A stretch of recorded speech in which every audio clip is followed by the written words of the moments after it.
In 1461, during the Wars of the Roses, a decisive battle occurred near or around these crossroads. However, the actual site of the Battle of Mortimer's Cross is yet to be determined. The event is best known for the three suns that appeared in the sky just before the battle. This is known as a parhelia. The young Yorkist leader, Edward, Earl of March, used this as an omen to inspire his troops. They went on to defeat the Lancastrian army, led by Jasper Tudor, and his father, Owen Tudor, founder of the Tudor dynasty. It set Edward on course to take the crown as King Edward IV. It was one of the least documented of all the battles of the Wars of the Roses.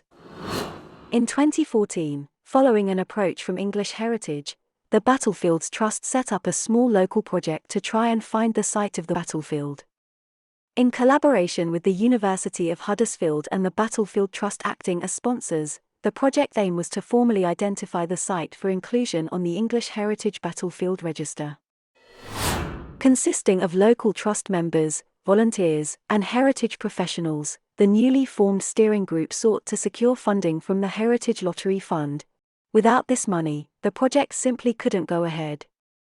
Ian Maddox was elected chairman. Anthony Rich represented the Battlefield Trust. Other volunteers filled various roles, including secretary and treasurer. In September 2017, having gained the financial support of numerous sponsors, the project successfully secured grant funding from HLF. Gary Ball, an experienced engagement educationist for archaeology and heritage, was appointed project officer. I was appointed by the Battlefields Trust to oversee the project, to work on behalf of the steering group and to coordinate between the archaeological expert and the historic landscape expert, the volunteers and the various partners and stakeholders of the project. Dr. Glenn Ford was engaged as the project's battlefield archaeologist, and Professor Tracy Partida as the landscape archaeologist. I'm Glenn Ford, I'm a battlefield archaeologist, and over the last 20 years or more I've worked on battlefields across the country, starting off with Civil War and then working back in time. And at the moment we're looking at battlefields of the Wars of the Roses. And that brings us to Mortimer's Cross, which potentially is one of the better preserved battlefields of the period. But the problem here is, can we find the exact location? And that's why we need archaeology, because the documents for Mortimer's Cross, as with some other battlefields of the late medieval period, the documents are very poor.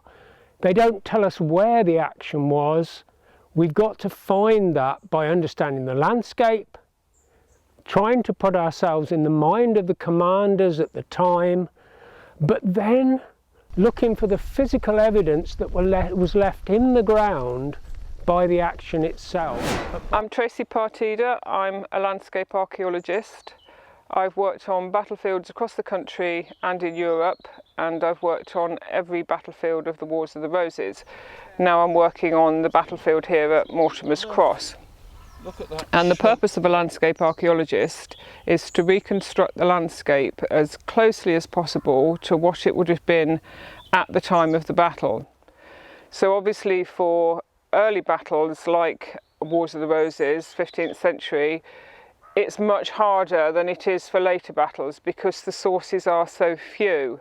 And here at Mortimer's Cross, the sources are particularly poor. We have very, very few early maps and very few early documents that can tell us about the landscape. So what we have to do is work with the fragments that we do have and put them together somewhat like a jigsaw puzzle to try and work out how the landscape worked.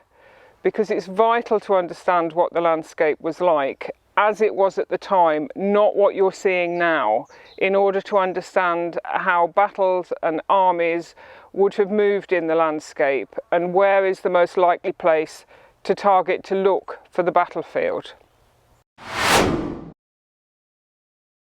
My name is Ian Maddox. I'm the chairman of the Mortimers Cross Battlefield Project. Somewhere in the landscape behind me lies the true site of the Battle of Mortimer's Cross. As you can see, the clamp offers a fantastic view over the battlefield site down towards Mortimer's Cross itself. In folklore, the clamp is known or is considered to be a potential burial site for the soldiers and is sited close to Croft Castle. As you look towards the west, you can see the escarpment where it is likely that the Lancastrian forces arrived at Mortimer's Cross from Wales. It's a very, very frustrating battlefield. But what is interesting when you stand here is, you know, you've asked the question before and you can ask it again, why is it even called the Battle of Mortimer's Cross? Because when you stand here, you certainly can't see Mortimer's Cross. No. You can't see Ames Street. No. You could have possibly seen Lupton Church in the distance when all the trees weren't there. That's it. There is no settlement. So obviously they called it after something significant, but was the cross that significant in the landscape? Well, there's nothing else to name it after. No, that's true.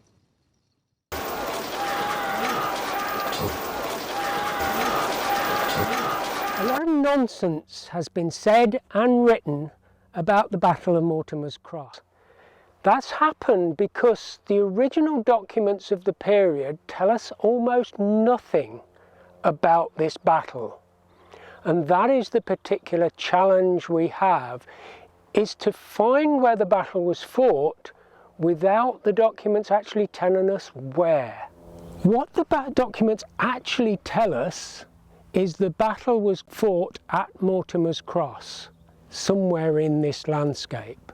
How can we work out where within this whole area of several square miles the action took place? All we can do to start with is to try to put ourselves in the mind of the commanders on the day.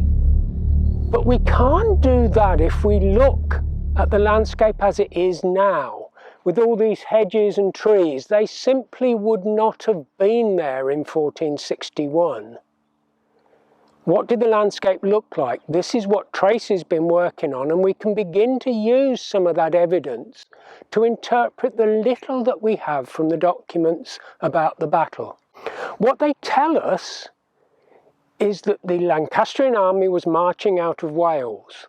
It also says in Gregory's Chronicle that Edward was at Hereford.